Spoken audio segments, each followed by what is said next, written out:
Evangelho de Jesus, conforme João registrou e escreveu, o capítulo de número 1.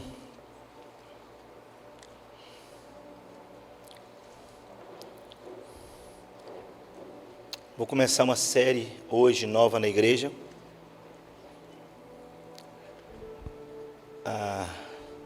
do que nós chamamos na teologia de Cristologia. Vou pregar algumas mensagens no capítulo 1 de João. E eu quero iniciar essa série hoje falando do Verbo, Cristo, o Verbo, glorioso Cristo.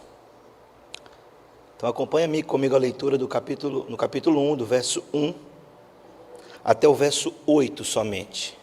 Eu sei que é um bloco aí que vai até o verso 14, mas para não ficar extensa demais a mensagem, eu quero compartilhar com você até o verso 8, amém?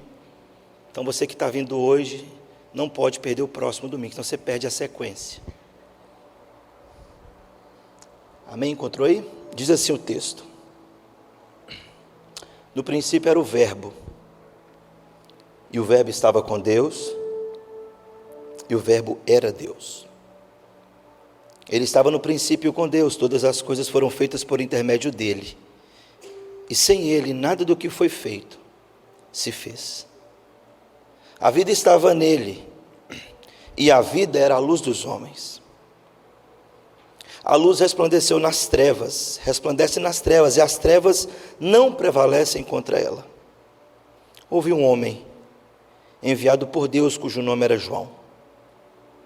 Este veio como testemunha, para que testificasse a respeito da luz, a fim de todos virem a crer por intermédio dele. Ele não era a luz, mas veio para que testificasse da luz. Vamos orar mais uma vez? Feche seus olhos. Fale com o Senhor. Peça para Ele se revelar a você, através dessa mensagem, através da exposição de uma das declarações mais extraordinárias de toda a Bíblia. Peça Ele para abrir o seu entendimento nessa noite. Pai Santo, nós não queremos pregar um evangelho de conhecimento humano, mas sobretudo de manifestação de poder. Não tem nada mais poderoso do que o Senhor revelar ao homem a grandeza de quem Tu és, a majestade, a beleza. O que eu rogo ao Senhor é aquilo que venho pedido constantemente a respeito dessa igreja. Que o Senhor se revele a eles, se revele a nós, de maneira que nós não amemos mais nada além do Senhor.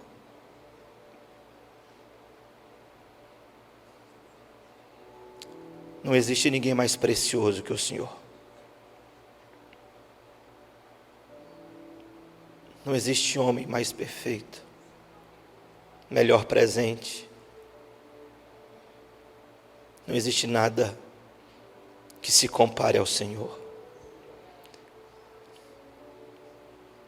Nem no céu, nem na terra, nem debaixo da terra. Olho nenhum nunca viu, ouvido nenhum jamais ouviu, jamais penetrou no coração humano as grandezas, a majestade do Senhor. O Senhor que habita em luz inacessível, que está sentado no trono. Revela-te a nós, Senhor, de maneira que todas as coisas dessa terra se tornem refúgio lixo, perto da grandeza do conhecimento de Cristo Jesus. Que essa igreja o ame, Senhor. Isso basta. Amá-lo de todo o nosso coração, com toda a nossa força, com todo o nosso entendimento, Senhor. Receba glória, honra, louvor, somente ao teu nome. Amém.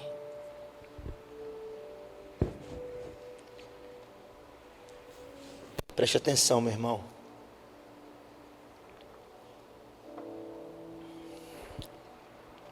Quero, com a graça de Deus, compartilhar com você a verdade mais extraordinária de toda a Bíblia. Muitos ouvem a respeito desse homem. Você já ouviu diversas mensagens a respeito dele.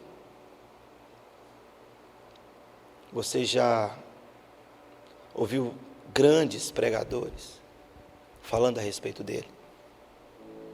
Se nós pregássemos durante toda a nossa vida só a respeito de Jesus, gerações e gerações iriam pregar, e esse conhecimento jamais ia se esgotar. E eu quero pensar com você a respeito desse homem. Talvez das mensagens para mim a mais difícil de ministrar a respeito dele. Todas as vezes que eu preciso me deparar com um texto como esse, por isso eu quase não prego esse texto, eu percebo o quão indigno nós somos de mencionar esse nome, de anunciar esse nome. Traz grande angústia ao meu coração quando eu percebo as pessoas tratando esse homem e esse nome como se fosse um mero colega da faculdade. Como se fosse só um funcionário meu que eu posso acessá-lo a hora que eu quero. Como se ele tivesse à minha disposição para poder agir da maneira como eu achar que ele tem que agir. O que mais dói é ver pessoas fazendo desse nome, desse homem, uma moeda de troca. Certamente eles ainda o conheceram. Certamente o Espírito ainda não abriu o entendimento dessas pessoas. Todos aqueles que conseguiram contemplar, ainda que por uma fração de milésimos de segundo, um fio da glória desse homem, todos eles tiveram reações completamente diferentes do que eu vejo hoje. João, ao ver, ele cai como morto. Isaías amaldiçoa a si mesmo. Moisés, ele para e ele diz: tire a sandália dos seus pés, você não sabe onde você está. Você não pode nem pisar no solo onde a presença de Deus está. E logo existe um temor corroendo a minha alma, nesse momento, de falar a respeito desse homem. Quem é este, que até os ventos e o mar lhe obedecem? Quem é este, que invadiu o tempo e o espaço, e marcou a história da humanidade de uma vez por todas? Quem é este que deixou de ouvir os cantos de hosana, os cantos de santo, digno de receber o louvor dos anjos, para se submeter à sua criatura e ouvir insultos como crucificam? Quem é este homem que tem o poder de andar sobre as águas, de abrir o mar ao meio e fazer o seu povo passar, só para mostrar a eles o seu poder e a sua majestade? Quem é este homem? Quem é este homem que a Bíblia vai dizer que ele estava lá no início de tudo? Que a Bíblia menciona e registra que ele estará no final? Quem é este homem que a Bíblia diz que virá nas nuvens com grande poder e glória? Quem é este homem que a Bíblia o chama de o sol da justiça, a estrela da manhã, o lírio dos vales, a videira verdadeira? Quem é este homem? Talvez para você só mais uma vez, Jesus que você talvez acha que conheça, mas ainda não teve experiência com o Rei da Glória. Quem é este o Rei da Glória? O salmista disse: o Senhor forte e poderoso, o Senhor poderoso das batalhas. Então preste atenção na ordem que eu quero te dar nessa noite, a mesma que o salmista deu. Ele disse: levantai, ó portas, as vossas cabeças, e levantai-vos, ó portais eternos, porque o Rei da Glória está neste lugar. Quem é este o Rei da Glória?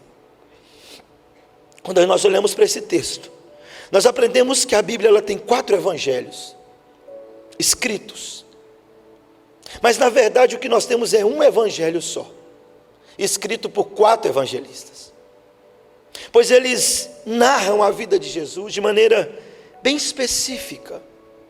Mateus, quando vai escrever a respeito deste homem, vai dizer que ele é o rei dos judeus. Marcos vai dizer que ele é o servo de Deus que veio. Lucas vai o chamar de o homem perfeito. João vai dizer que ele é o próprio Deus encarnado. E esse texto aqui que nós lemos é o texto mais sublime de toda a Bíblia. João vai dizer, abrindo o evangelho, a verdade mais elevada de toda a escritura.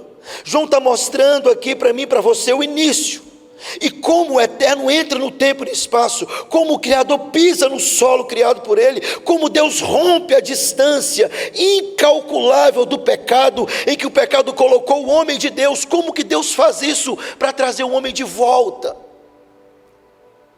Preste atenção, meu irmão, você só está aqui por causa dele,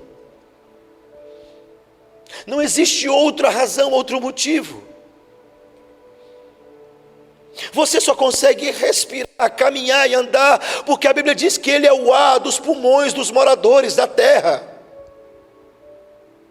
Como assim esse homem vai passar despercebido na nossa vida? Como assim as minhas decisões são tomadas sem eu consultá-lo? Como assim eu vivo como se ele não existisse? Mas preste atenção no texto. João vai entrar e iniciar o texto dizendo: no princípio era o verbo. Ele vai afirmar aqui no princípio, para contrastar João 1:1 com Gênesis 1:1. Vai dizer: no princípio criou Deus os céus e a terra. João vai dizer: no princípio era o verbo. Logo, o significado aqui no texto é que quando tudo teve um princípio, o verbo existia. Por quê? Porque ele diz: no princípio era. E talvez você entenda um pouco aí. O verbo era aqui está no pretérito imperfeito. Na tradução aqui original, isso quer dizer para nós que antes de tudo existir, o verbo já estava lá. No início de tudo, o verbo já era. E quando foi o princípio? Gênesis vai narrar: no princípio criou Deus os céus e a terra. Ou seja, antes da criação, antes de existir o cosmos, antes de existir o céu, os anjos, João vai dizer: o verbo era, ele estava lá. Logo, se ele existia antes, então isso significa que o verbo é eterno. E se o verbo é eterno, nós temos uma verdade absoluta aqui: ele não pode ter sido criado, porque o que é eterno não tem origem, ele é a própria origem. O que é eterno não pode ser criado. E João vai dizer que no princípio esse verbo estava lá. Logo ele já começa a desfazer as heresias que dizem que, e talvez a mais tola para mim, dos testemunhos de Jeová, que Jesus é uma criatura de Deus. E quem nega essa divindade não pode ser salvo. Por quê, pastor? Porque só o divino pode salvar. Judas escreveu: a salvação pertence ao Senhor. Uma vez que eu nego o senhorio dele, a divindade dele, eu nego a salvação por intermédio dele. João vai dizer: no princípio. E se esse verbo é eterno, isso é algo extraordinário, porque só Deus tem eternidade. Então eu já começo a afirmar o seguinte: além de João dizer que ele estava lá no princípio e que o verbo é antes de todas as coisas, logo trazendo a ideia de que o verbo é eterno, a certeza de que o Verbo é eterno, eu já quebro outro conceito de heresia. Ele não só estava lá, porque se o Verbo é eterno, eternidade é um atributo que só Deus tem, o Verbo então é Deus. Mas preste atenção, eternidade não é tempo, irmão. Por exemplo, gosto muito de uma aplicação de um pregador brasileiro, diz assim, respeito da eternidade: se você tirar um dia de 1 milhão de anos, você vai ter 1 milhão de anos? Não, você vai ter 999 mil dias, não é isso? Estou certo? E se você tirar 1 milhão de anos da eternidade, o que você continua tendo? A eternidade. Porque a eternidade não é tempo. Ele está dizendo assim, o Verbo é eterno. Então João começa o evangelho informando sobre Jesus, algo extraordinário que você precisa saber. Quem é esse Jesus? Não é só dizer, eu sirvo a Jesus, eu amo Jesus, Jesus é o meu Senhor. Você precisa saber quem você serve, quem é o seu Senhor. Você precisa elevar o seu cristianismo, você precisa ter compreensão profunda de quem é Deus. Você não precisa sentar comigo e fazer um tratado teológico para eu saber se você conhece Jesus ou não. Você precisa só viver de maneira como quem o conhece. Nós precisamos apenas viver de maneira como quem é o meu Senhor, e ter a compreensão de quem é esse Jesus que a Bíblia está dizendo. Quem é esse Jesus? Quem é este homem que mudou a face da história? João vai afirmar, no princípio era o Verbo, e a palavra verbo aqui, ele usa a palavra grega logos, que significa palavra. Então o texto ficava assim, no princípio era a palavra, e a palavra estava com Deus, e a palavra era Deus. Essa é a tradução do texto. Preste atenção, ele diz que Deus está no princípio, e a palavra, o logos, o verbo. Então nós vemos que Gênesis capítulo 1 vai dizer a mesma coisa. É isso que João está falando. Preste atenção, na criação, o registro de Gênesis vai dizer, no princípio criou Deus os céus e a terra porém estava sem forma e vazia, existia trevas sobre a face do abismo, e o Espírito de Deus pairava sobre a face das águas, e disse Deus, haja a palavra. É isso que João está dizendo. Está fazendo distinção entre Deus e o colocando em coigual, coexistente, consubstancial com Deus. Está falando, preste atenção, no início, na criação, Deus disse, haja, ou seja, a palavra apareceu, Deus estava lá na criação, o Espírito de Deus estava lá na criação, e a palavra de Deus, o logos de Deus, o verbo de Deus. E João vai dizer, quem é o logos de Deus? Quem é a palavra de Deus? Então, a Trindade está aí, clara, explícita, ainda que difícil de explicar, de maneira clara, explícita. Disse Deus, haja. É o que nós chamamos de Trindade ali no início.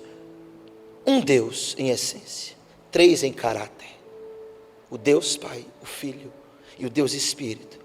O Verbo estava com Deus, e aqui na linguagem grega, proisteteon, significa face a face. Fala assim, o Verbo estava lá, diante de Deus, face a face com Deus. Sabe para quê? Para fazer distinção, para falar assim, eles são duas pessoas. O Deus Pai é uma pessoa, o Deus Filho é outra, mas iguais. O Verbo encarnado estava face a face. Isso quer dizer que o Verbo não é uma energia cósmica, não é um ser criado, um grande líder. Não, ele está dizendo, preste atenção, o que João quer dizer aqui é que o Verbo é uma pessoa distinta do Pai, porém coeterna, coerdeira, consubstancial com o Pai, é um só. De maneira que o Verbo é distinto do Pai, porém com a mesma natureza e essência do Pai. E João então vai mostrar por que o Verbo é assim, por que Cristo é assim, porque ele realiza as mesmas obras que o Pai. A palavra de Deus diz que ele é Deus, Ele disse que Ele é Deus. Ele disse assim: olha, preste atenção, quem me vê, vê ao Pai. Jesus está afirmando que Ele é Deus. Talvez, meu irmão, hoje você compreendendo essa verdade, a minha oração é para que você tenha a mesma atitude que Tomé teve, se prostrar aos pés dele e declarar: Senhor meu e Deus meu. Quem é esse homem? João começa dizendo: bom, para você conhecê-lo, você precisa voltar na origem de tudo. Você precisa voltar lá no início, antes que tudo existisse. Para você conhecê-lo, você precisa saber quem Ele é primeiro em essência. E a sua essência é eterna, o seu caráter é eterno, e a Bíblia o diz que Ele é de eternidade a eternidade. Ele não teve início e nunca terá fim. E ele vai dizer assim: no princípio era o verbo estava com Deus, ali o grego, face a face. E ele avança, ele diz assim: todas as coisas foram criadas por intermédio dele. No princípio era o verbo, e o verbo era Deus, e o verbo estava com Deus. Aí ele reafirma no verso 2, ele estava no princípio com Deus, face a face. Mas ele avança e diz no verso 3, todas as coisas foram feitas por intermédio dele. Preste atenção. Quando a Bíblia vai mencionar no princípio criou Deus os céus e a terra, João está querendo descrever aqui no capítulo 1 simplesmente isso, que no princípio, quando Deus estava criando o mundo, o arquiteto do universo, estava lá o concílio dos três, plenos em si mesmo, sem sentir nenhuma necessidade de criar o homem. Deus não precisava criar você para Ele ser pleno, satisfeito nele mesmo. Deus não precisava me criar para Ele ser pleno, satisfeito nele mesmo.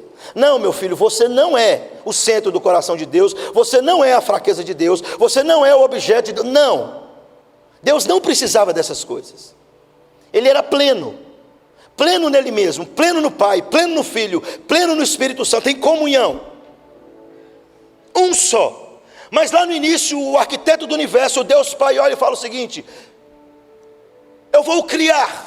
E a Bíblia diz, quem conheceu a mente dele para ser o conselheiro dele? Fala assim: Deus, o que o senhor acha? O senhor não está fazendo nada, vamos criar alguma coisa? Não, nenhum deles falou, partiu do próprio Deus e da essência. Mas Deus disse o seguinte: por intermédio de quem eu vou criar? Então o verbo aparece e Deus diz, haja. O verbo então aparece e Deus fala, nós vou criar todas as coisas por intermédio do verbo. Ele é o criador, o agente criador. Deus é o arquiteto, Ele planejou. O agente que criou, Cristo, João está dizendo. Preste atenção. Quem trouxe à existência as coisas que não existem? Colossenses capítulo 1, verso 16, Paulo vai escrever assim: pois nele foram criadas todas as coisas, sejam tronos, sejam soberanias, quer principados, quer potestades, tudo foi criado por Ele e para Ele, por intermédio dEle. Nada que foi feito sem Ele seria feito. Ele é antes de todas as coisas e nele tudo subsiste. Preste atenção, nós precisamos resgatar na nossa mente a grandeza desse Cristo. Quem é esse Cristo glorioso? Paulo vai dizer assim: Ele é o Criador. Tudo foi criado por intermédio dele. Ele é o sustentador dessas coisas, Ele é o Senhor dessas coisas e Ele é o dono dessas coisas. Esse é Cristo, Cristo Jesus. Aquele que você diz que o professa, que crê nele. Você precisa saber quem é o Senhor da sua vida, quem é o dono da sua vida, quem é o dono da sua casa. João está dizendo, preste atenção, o dono da sua vida, o dono da sua casa, o dono dos seus planos, o dono dos seus dias, é aquele que estava no princípio e por intermédio dele, todo o cosmos, tudo o que foi criado no céu, na terra, debaixo da terra, principados, potestades, tudo foi feito por intermédio dele. Ele é o Criador. É isso que João está dizendo. Logo, preste atenção. Você precisa entender a grandeza dele, irmão. Se você usar as palavras do profeta Isaías, ele vai dizer assim: quem é esse homem? Não, ele é aquele que mediu o céu a palmos. Quem é esse homem? Não, ele é aquele que mediu todas as águas de todos os oceanos na concha das suas mãos. Quem é aquele? Quem é esse homem? Ele é aquele, segundo o profeta Isaías, que chama todas as estrelas de todas as galáxias, de todas as eras, cada uma pelo seu nome, e por ser ele forte em força, grande em poder, todas elas se comparecem diante dele, e nenhuma vem a faltar. Esse é o Jesus que João está descrevendo aqui. Esse é o Jesus da Bíblia. Você precisa entender quem é ele. A ciência, meu irmão, a ciência ela não vai dizer com exatidão, com precisão. Nenhum cientista, por mais elevado que ele seja, ele pode bater o martelo e dizer com precisão o tamanho do universo. Mas a ciência chegou a um número, e disse que o universo tem cerca de 93 bilhões de anos-luz de diâmetro. Isso significa que para você sair de uma extremidade do universo até a outra, você precisa primeiro viajar à velocidade da luz, 300 mil quilômetros por segundo. E você demoraria viajando nessa velocidade 93 bilhões de anos para dar uma volta no universo. Quem é esse? Esse é aquele que não tem 1 centímetro do universo que ele não possa dizer: eu estou aqui e isso aqui é meu. Esse é Jesus. Todas as coisas foram criadas por ele. Ele conhece cada centímetro do universo, explorado, e os que não foram explorados, ele disse: eu estou aqui. Esse é o Jesus de João. Esse é o Jesus da Bíblia. Quem é esse homem? Quem é esse Jesus? João disse: tudo foi criado por intermédio dele. Ele é a origem de todas as coisas. Tudo foi feito por ele. Não tem. Aí ele avança, olha aí. A vida estava nele. Todas as coisas foram criadas por ele. Verso 3. Sem ele nada do que foi feito se fez. Se ele não estivesse lá, nada seria criado. Deixa eu te falar uma coisa para te assustar. Deus para você sem Jesus não serve para nada.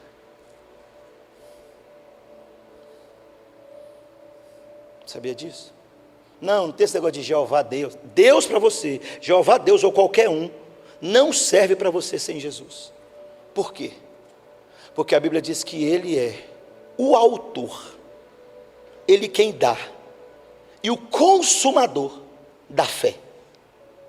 Ou seja, você não consegue crer em Deus se não for por intermédio de Cristo. Ele é o agente, ele é quem faz. A Escritura é a biografia dele. Por quê? Porque João está afirmando assim: ele é Deus, é encarnado Deus.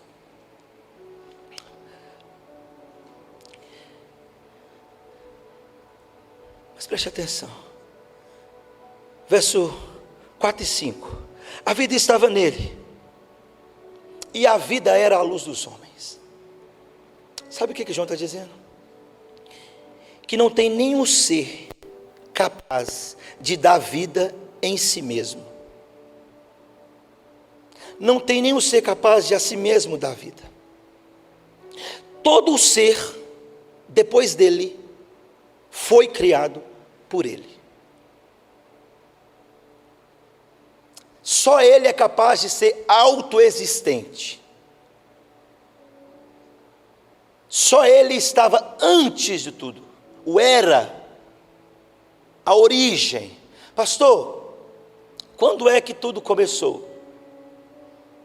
Começou lá no princípio. Tá, e antes do princípio? Ele já estava. Há quanto tempo? Desde a eternidade. E o que é eternidade? Não é tempo. Pastor, eu vou ficar maluco. Fica, mas fica crente. Esse é Jesus. Agora, nota de rodapé, pastor João não pode deixar passar. Você está achando mesmo que um Deus dessa amplitude está mendigando o seu culto? Está mendigando o nosso culto? Sério, irmão. Você está achando mesmo que Deus está precisando disso aqui? Esse Deus? Esse aqui não. Pode ser um que você criou. Esse não. Esse Deus, transcendente, glorioso, majestoso. Esse Deus que criou cada molécula, célula do seu corpo, está Não, esse Deus não está. Se ele destruir a raça humana toda agora, ele continua sendo o Deus mais glorioso. Não existe nada que se compare a Deus, nada se compara a Jesus. Não, ele não é uma moeda de troca.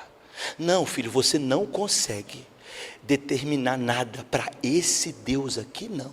Você consegue para esse Deus fajuto, fraco, que essas igrejas, esses curandeiros estão te ensinando. Mas esse Jesus aqui, você não determina nada para ele, porque ele é grande em força, forte em poder, ele está sentado no trono, ele governa a terra, ele é soberano, ele é imutável, ele é inigualável, ele é onisciente, ele é onipresente, ele tem todo o poder, toda a força, e todos se submetem à ordem da sua voz. Não, meu irmão, o controle do universo não está nas mãos dos poderosos, o controle do universo está nas mãos do Rei, o Senhor dos exércitos. Ele governa a terra. Então esse aqui, nada de determinar para ele. Como que nós vamos determinar? A Bíblia diz que ele olha para nós aqui na terra e nos vê como pó. Esse Jesus, só ele pode dar vida. Ninguém tem como dar vida em si mesmo. Ninguém deu a ele a vida, porque João vai dizer assim, por que ninguém deu a ele vida? Ele diz, porque a vida estava nele. Não tem como dar a vida a alguém que a vida estava nele. Mas ele diz mais, a vida estava nele, e a vida era a luz dos homens. Escuta isso aqui. É impossível você conhecer Jesus e viver em trevas. João diz, porque a luz dissipa as trevas. É impossível Jesus entrar na sua casa e continuar as trevas reinando. É impossível Jesus entrar neste bairro e as trevas reinarem. É impossível, porque ele diz, quando ele chega, as trevas tem que sair, porque ele é a luz que ilumina o homem. Isso quer dizer que não tem como andar em trevas. Aqueles que estão em Cristo. Galileia dos gentios, disse o profeta. O povo que andava em trevas viu uma grande luz, e aqueles que habitavam na região da sombra da morte, resplandeceu-lhes a luz, Cristo.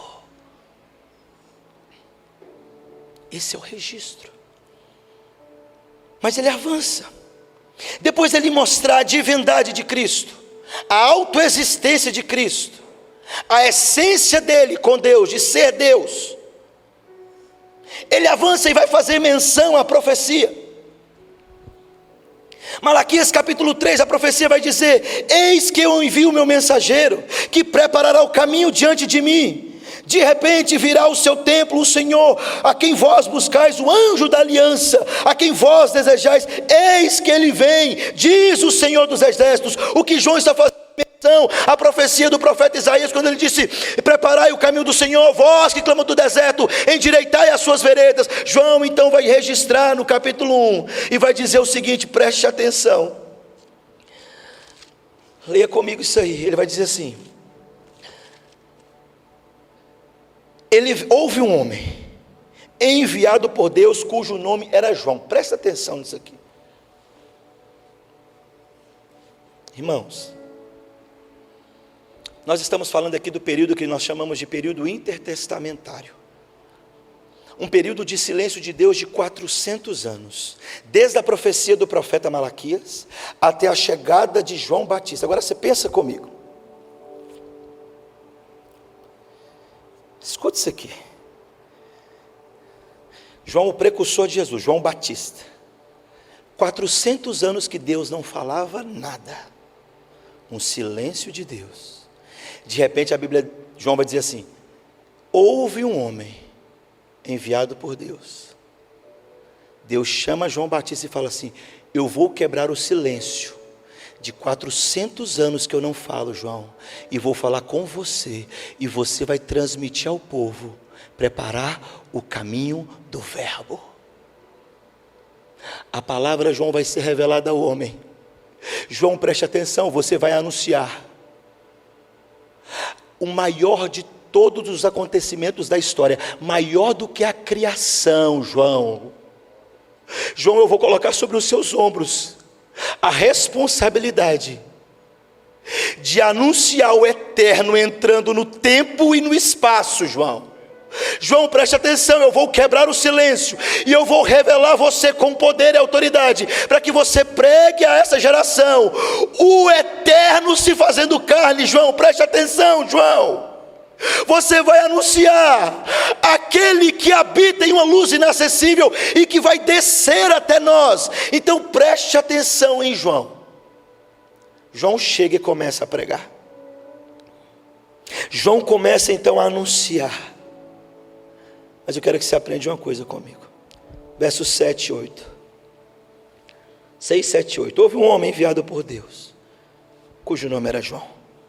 Ele veio como testemunha para que testificasse a respeito da luz, a fim de todos virem a crer por intermédio dele. Ele não era a luz, mas veio para testificar da luz. Deixa eu te explicar aqui. Sabe o que eu aprendo aqui? Que não existe no Evangelho espaço para a glória humana.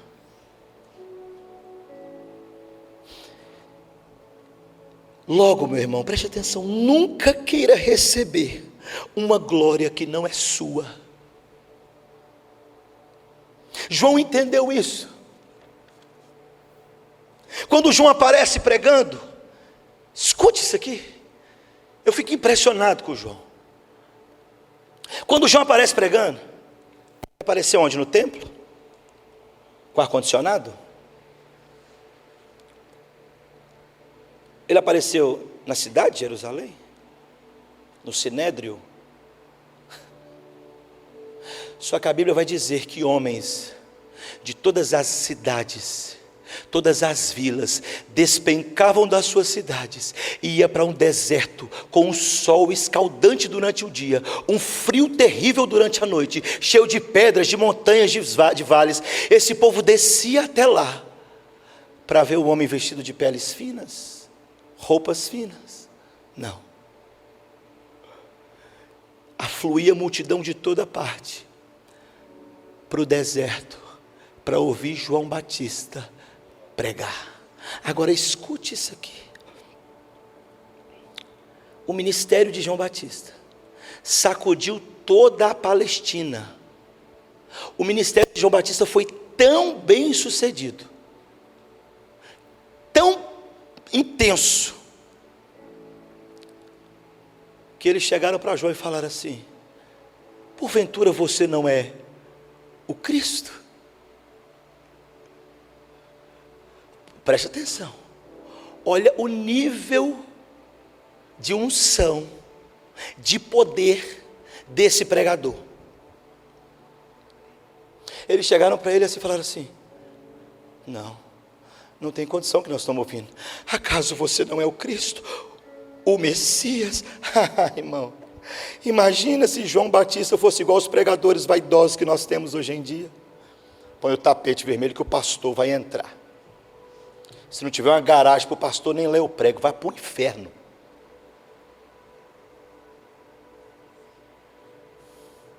Aquele que anunciou o verbo, comia gafanhoto e mel silvestre, vestia pele de animal, pregava com poder e autoridade.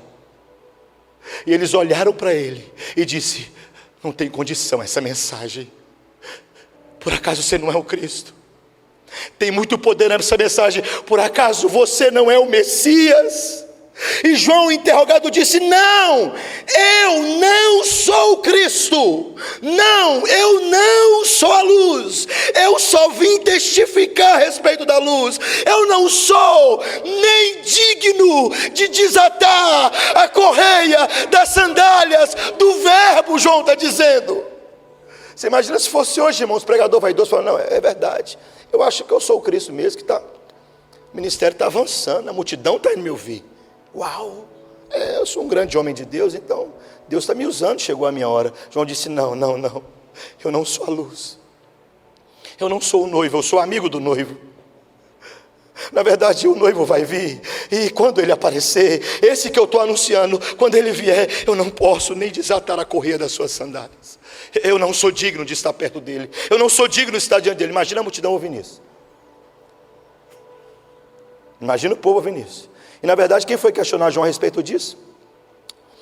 Os fariseus. Vai lá, manda um povo lá perguntar para João quem que ele é. Elias, Eliseu, o Messias? Ele, não, sou não, nenhum deles. Eu sou só a voz que clama do deserto. Na verdade quando ele vir, eu não posso nem desatar a correia das sandálias dele. Mas João avança. Então preste atenção, de repente essa multidão toda que acompanhava João, muitos discípulos João tinha, percebe que essa multidão começa a migrar de lugar. Eles começam a ir em busca e seguir um homem, até então estranho para muitos, porque não podia vir coisa boa da Galileia, e ele diz que ele é galileu. Estranho para muitos, porque ele não é o filho de José, aquele carpinteiro. É, ele mesmo. O João, imagina os discípulos de João. João, aqui, Jesus está arrastando mais gente que nós. Ô João, seu ministério está sumindo, João. Ô João, nós estamos perdendo seguidor, João. João, a igreja aqui que nós montamos, o povo que está te acompanhando, está afastando de nós. João, você está sendo ofuscado por esse Jesus. João, cadê o sucesso e o poder do seu ministério? João olha para eles e diz, vocês não entenderam nada. Eu vi quando ele chegou no Jordão, o Espírito descer sobre ele como pomba. Vocês não ouviram eu dizer, eis aí o Cordeiro de Deus que tira o pecado do mundo. Vocês não entenderam nada. E João olha para eles e diz, preste atenção, importa é que ele cresça e eu diminua. Esse é o Jesus da Bíblia. Não existe espaço para o homem ter glória, fama, reconhecimento, não com esse Jesus sendo pregado, não com esse Jesus sendo anunciado. Não existe espaço para crescimento humano se esse Jesus foi anunciado e ensinado à igreja. Não tem ninguém mais precioso que Jesus. João entendeu isso, irmão. Ele disse, ele tem que crescer. O ministério de João foi tão bem sucedido que ele morreu como você nunca queria morrer. Mas Jesus fala a respeito dele e diz, dos nascidos de mulher, ninguém é maior que João Batista. O ministério de João foi tão bem sucedido que ele perdeu a sua cabeça. Mas só perde a cabeça quem encontrou o cabeça da igreja. João Batista disse. E quando João então vai preso, a Bíblia fala que ele é preso por uma conspiração e por apontar o pecado de um povo e falar o nome desse pecador, coisa que você não gosta. Diz a história que João é preso e tem uma prisão chamada a Terceira Cela, que era uma prisão romana, que ficava no interior dessa prisão. Na verdade, a ideia do prisioneiro da Terceira Cela, os piores prisioneiros eles colocavam lá, porque os dejetos de toda Roma passavam por baixo, e ele ficava lá naquela última cela. Como assim? Que recompensa, hein, João? Que glória, hein, João?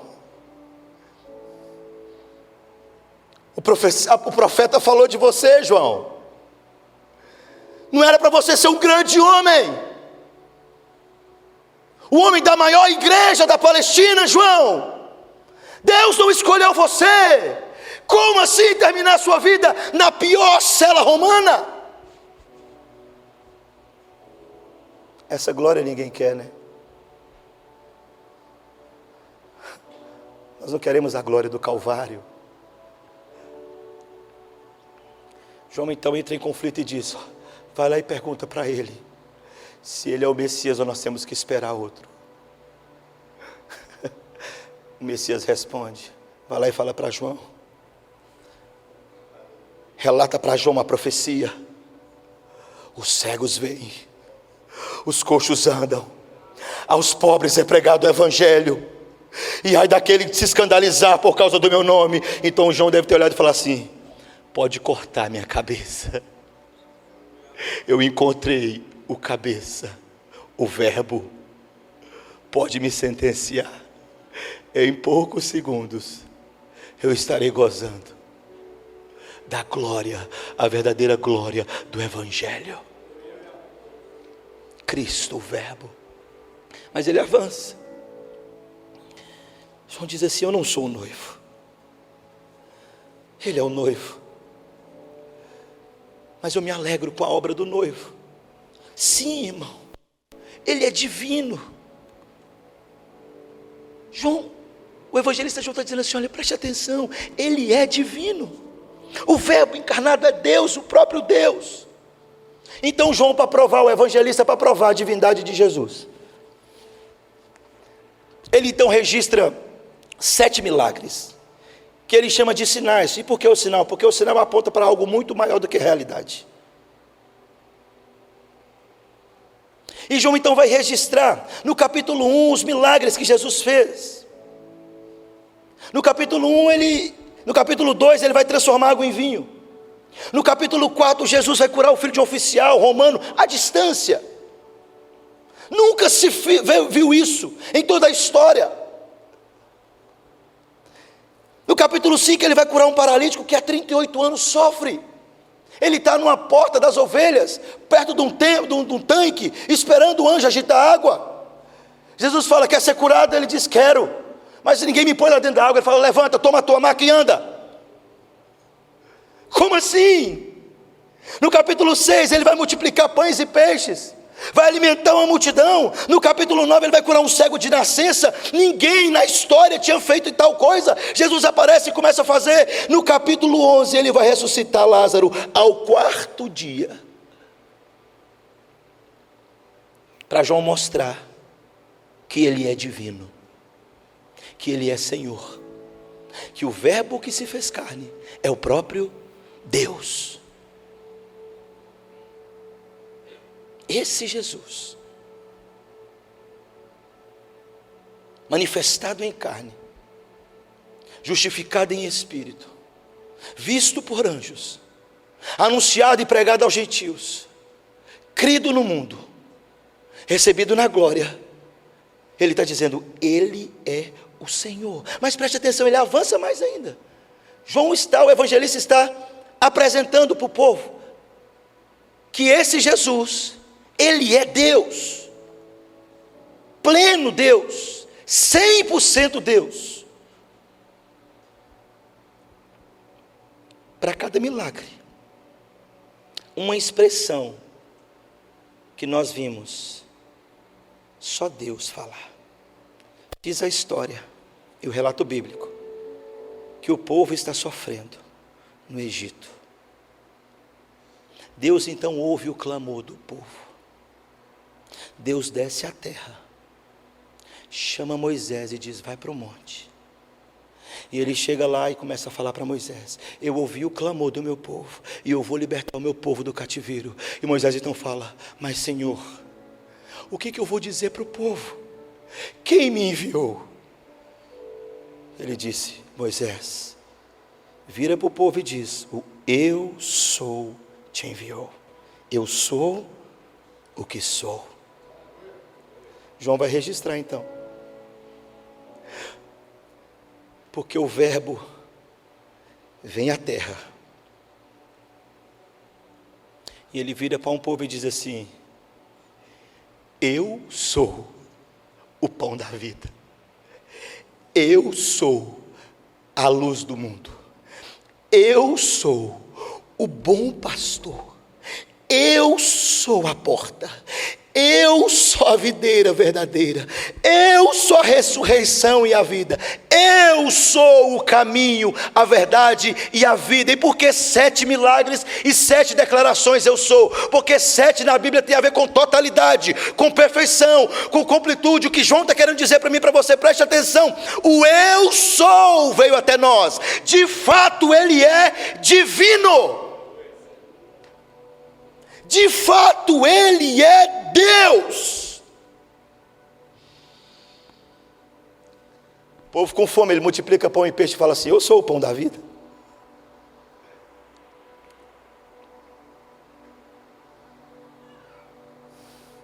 O povo, o cego está lá: Senhor, não é de nascença, não tem como. Eu sou a luz do mundo. Oficial, filho do oficial do rei: não, mas está muito distante. Não. Eu sou a ressurreição. Eu sou o caminho. Allah, Senhor, já cheira mal, Senhor. Não dá para ressuscitar lá. Se o Senhor estivesse aqui, ele não teria morrido, mas agora ele morreu, acabou. Não, Maria, eu sou a ressurreição, eu sou a vida. Você não entendeu diante de quem você está, Maria. Estou aqui. É isso que Jesus está dizendo. É isso que a Bíblia vai falar a respeito dele. João começa a dizer: ele não era a luz, João Batista, mas veio para testificar da luz, a saber, a verdadeira luz que vinda ao mundo ilumina todo homem. Se você não andar com ele, que densas trevas serão. Quem é este homem? Quem é Jesus? João vai dizer: a palavra é ele. O início é ele. O meio é ele. O fim é ele. Ele é tudo, em todos, de eternidade a eternidade, de geração a geração. Esse é Jesus.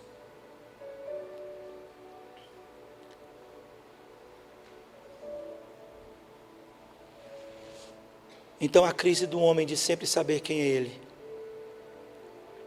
assolou também aqueles que andavam com ele. Uma multidão começou a deixá-lo. Ele olha para os seus discípulos e diz: vocês podem ir também. Pedro olha para ele e diz: para quem nós iremos? Não foi para onde, foi para quem. Porque a salvação não é um lugar, é em uma pessoa. Para quem nós iremos, Senhor? Chama os discípulos mais próximos e diz: o que o povo aí está falando que eu sou? O povo está meio confuso, Senhor. Uns acreditam que o Senhor é Elias, Jeremias, um dos profetas. É mesmo? E vocês? E a vocês que foi dado o Espírito para revelar quem eu sou, quem vocês dizem que eu sou? Meu irmão, quem você acha que é Jesus? Quem você ouviu falar que é Jesus? Qual o seu conhecimento a respeito dele? Pedro então olha e fala: tu és o Cristo, tu és o Filho do Deus vivo. Disseste bem, Simão, mas não foi seu intelecto que te revelou isso. Não foi o seu curso de teologia, Simão, ainda que feito comigo, mas o meu Espírito te revelou. Quem é Jesus. Será que o Jesus descrito por Isaías, registrado por João, anunciado pelos profetas, pelos apóstolos, pela igreja, ele não é suficiente para nós? O que mais você precisa além dele? Então, o salmista vai dizer: a quem tenho eu no céu, além de ti, Senhor? O que mais você precisa além de Jesus? O que mais você quer além dele? Esse é Jesus. A pérola, o início.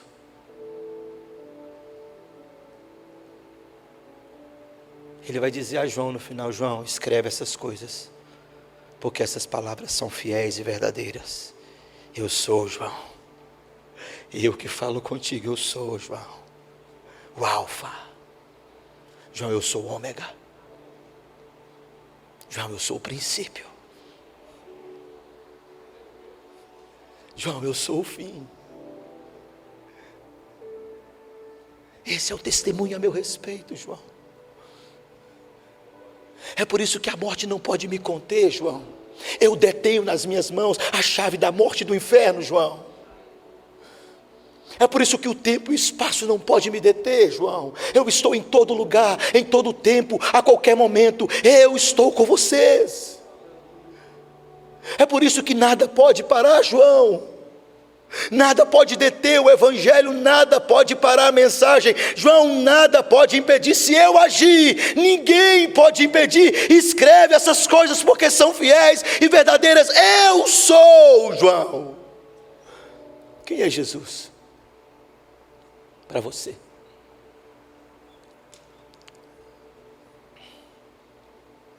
Não, pastor, Jesus é aquele que morreu no meu lugar. Ele é mais do que isso. Não, pastor, Jesus é aquele que me cura. Não, ele é mais do que isso. Pastor, não, Jesus é aquele meu amigo. Não, ele é muito mais do que isso. Quem é Jesus para você?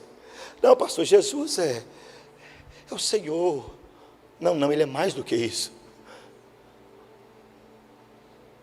Quem é Jesus?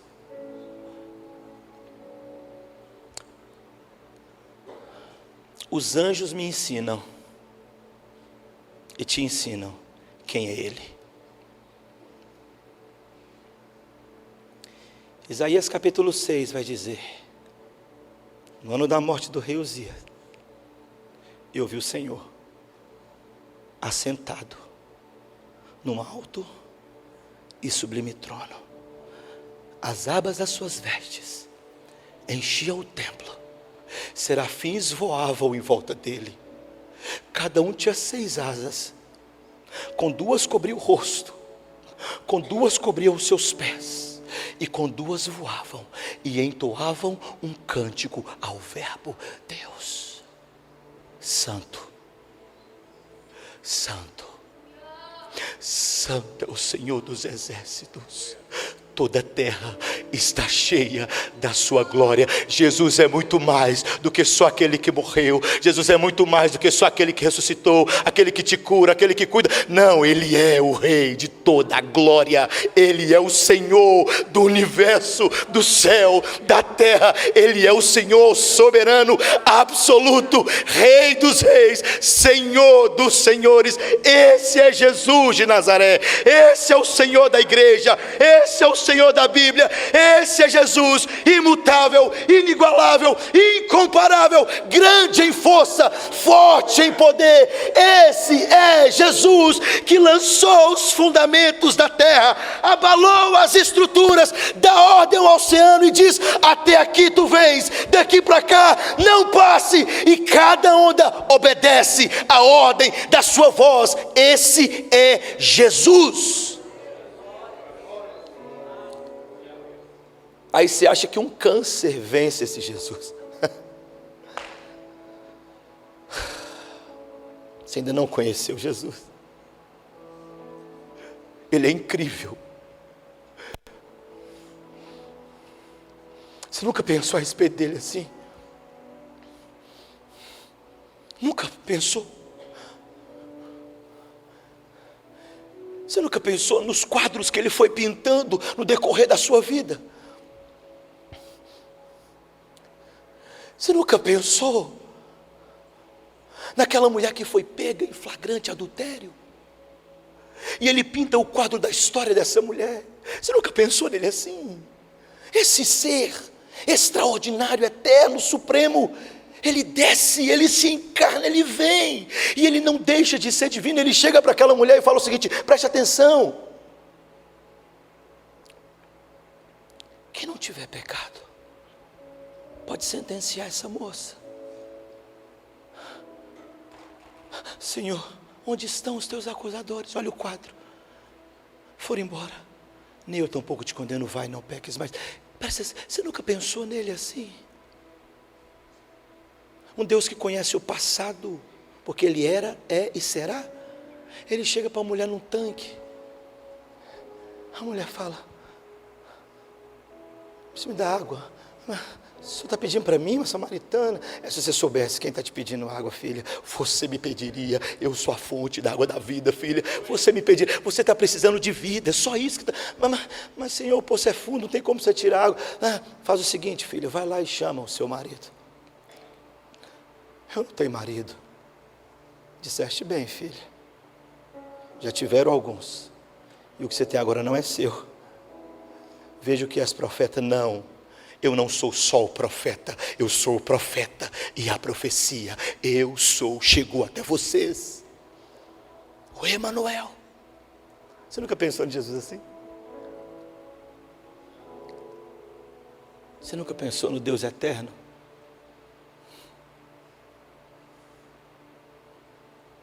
Se importar de deslocar de um local, andar distante só para conversar com uma moça à beira de um tanque,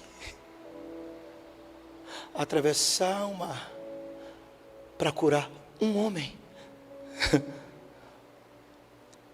Você nunca pensou no eterno assim, envolvendo os leprosos em seus braços e os leprosos sendo purificados?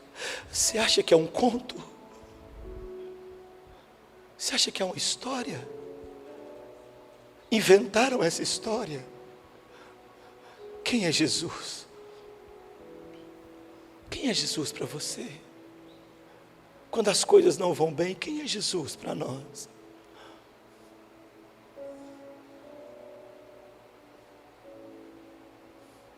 Quem é Jesus na nossa vida? De fato, nesses primeiros versos, João vai dizer, verdadeiramente, Ele é Deus. C.S. Lewis vai falar assim: Jesus só pode ser três coisas: ou Ele é um mentiroso, ou Ele é um lunático, ou Ele é Deus. Se Ele não é aquilo que diz que Ele é, quem Ele diz que é, Ele é um mentiroso. Se Ele não é aquilo que Ele pensa que Ele é um lunático. Mas se Ele é aquilo quem diz que Ele é, então de fato Ele é Deus.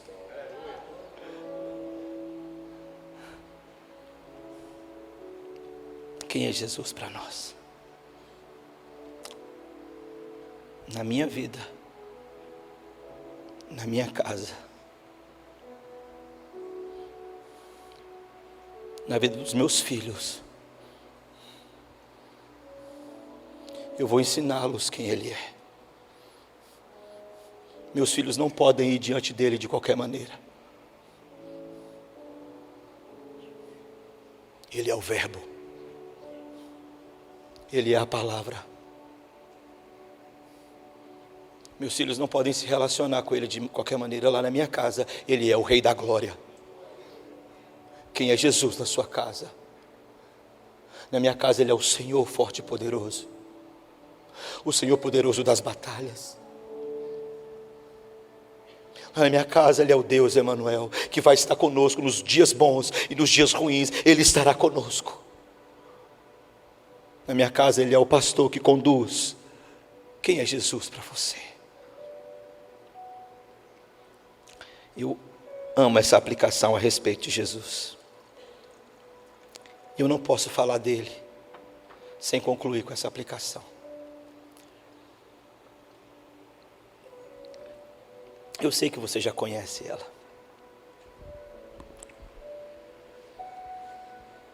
Mas eu não consigo pensar nele sem pensar nesse episódio de quem é Jesus. O apóstolo Paulo fala e registra a respeito dele. Escuta isso, Marcelo, que você vai ficar impressionado com Jesus. Diz o apóstolo Paulo que esse verbo encarnado se faz carne, vive a vida comum da criatura. O eterno entra no tempo. O Criador pisa no solo que Ele mesmo criou e Ele mesmo amaldiçoou por causa do pecado.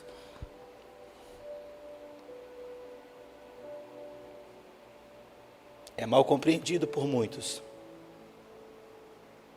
recebido por outros. Prega o Evangelho, ama como ninguém, cura. Trama-se uma mentira a respeito dele, é sentenciado, é crucificado, é morto. Diz o texto que ao terceiro dia, então, como ele havia predito, ele ressuscita. E Paulo registra esse ato de ressurreição, usando a figura de linguagem de um evento romano. Quando o general romano vence a batalha, entra com o exército em Roma. Você já viu o filme assim? Ele vai assentado sobre o seu cavalo, e o exército vencido é manietado. Tira-se a indumentária de guerra desse exército, despoja o exército vencido, manieta, amarra, e ele com o seu cavalo amarra todos os soldados, vai entrando dentro de Roma. Crianças e mulheres de um lado e de outro. Todos os cidadãos romanos começam a jogar pétalas de rosa, aplaudir a vitória do general romano. Paulo descreve exatamente isso e usa o nome dessa cerimônia, apekdosamenos no grego, para descrever o que Jesus fez na cruz do Calvário. E ele escreve aos Colossenses: e despojando os principados e as potestades, publicamente os expôs ao desprezo na cruz do Calvário, triunfando sobre eles. Ele está falando assim, Marcelo, que lá na cruz do Calvário, Satanás não sabia do plano de Deus. Os homens ouviram o Evangelho, mas nunca alguém tinha ressuscitado a si mesmo dos mortos. Ele diz: eu vou morrer, ressuscitar. Mas é exatamente nesse ato, quando o império das trevas acreditava que tinha vencido o maior de todos os homens da história, diz o texto que nesse momento ele estava dissipando principados e potestades, e publicamente os expondo ao desprezo aos olhos de quem? Serafins de um lado, querubins do outro. Apocalipse 19 diz que ele vai vir assentado sobre o seu cavalo branco, e vai entrando na cidade santa, principados e potestades atrás dele. E quando ele vai entrando na cidade santa, os serafins começam a entoar o cântico: levantai, ó portas, as vossas cabeças, levantai-vos, ó portais eternos, para que entre o Rei da Glória. Quem é este o Rei da Glória? O Senhor dos exércitos. Ele é o Rei da Glória. Esse é o Jesus da Bíblia. Esse é o Jesus que triunfou sobre a morte. Esse é o Jesus que está sentado no trono. Se você não tem Ele, Você pode ter tudo nessa terra, você é pobre. Se você tem Ele, você então encontrou tudo. A pérola de grande valor. Você encontrou a resposta para todos os questionamentos da sua vida. Esse é Jesus. João disse: no princípio, Ele estava lá. No princípio, Ele estava com Deus. Mas, no princípio, Ele é Deus. Cristo, Rei de toda a terra. Como diz a canção que cantamos, vestido está de glória. Por isso, meu irmão, se o Evangelho não falar de Jesus, ele não falou nada. Não é o Evangelho que você está ouvindo. Se a igreja não cantar sobre Jesus, não é a adoração que você está fazendo. Se a igreja não viver por Ele e morrer por Ele, você é apenas um fã dele, você não é discípulo. Esse Jesus gentilmente nos atraiu para si e disse: aquele que quiser vir após mim, negue-se, toma a sua cruz, siga-me. Eu sou o Verbo de Deus, a ressurreição e a vida. Eu sou o que sou. Jesus, o Verbo. Amém.